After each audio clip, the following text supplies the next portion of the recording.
boot fans, welcome on in. Right here today, we're going to be taking a look at the Puma evoPOWER 1.2. This is the Camo release. It was the original release that was brought to market to introduce the range with this unusual pattern design. It's intended to detract from the elements underneath the boot.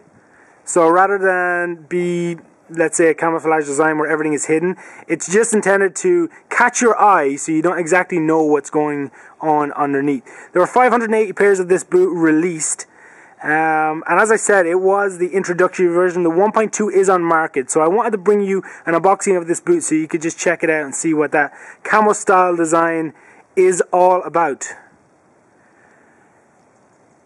You can clearly see what Puma is doing with this boot. They have a lot of definition through the upper, and that's all got to do with the AccuFoam that sits underneath. On the original evoPOWER, which I actually have a pair of them right here, just let me show you real quick. You can clearly see how the AccuFoam is divided into squared panel sections, and there's a lot of flexibility. It does run pretty much throughout the forefoot, not through the midfoot per se.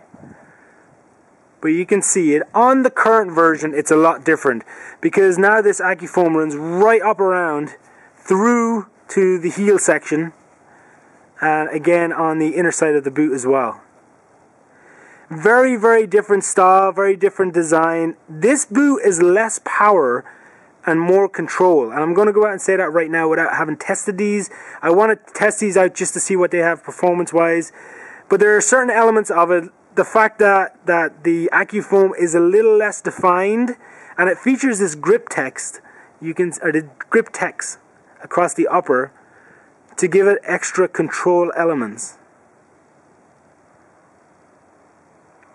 So Puma is definitely redefining the evoPOWER, which is unusual considering the original got boot of the year last year. Again, back to that design, the colorway is a pea coat / bright plasma. The pea coat is obviously the underlay, with the bright plasma being that red. And I'm just going to let you look at it a little bit, kind of catch the design and how it looks as the boot moves around. Pretty interesting, unusual design. And you know, we've seen Puma do this with several initial introductory releases in the past year or two. And it's the style that they released their boots.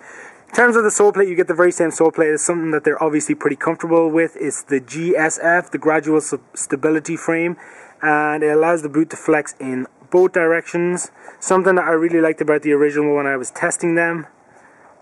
So obviously it's something that has worked for Puma and they want to stick with. Inside the boot you get plenty of support. Nice foam inside to keep you nice and snug. The tongue is a little bit unusual in that it features these three raised, very highly raised, padded regions. There's one here, and one lower down.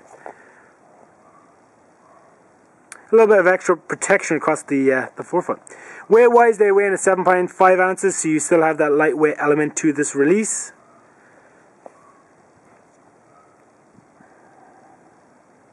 So there you have it. This is the Puma evoPOWER 1.2 Camo. As I said, the 1.2 itself is on the market and available if you want to check it out. These boots, there was only 580 pairs available. If you do pick up a pair, they do come with a boot bag, which is important to note.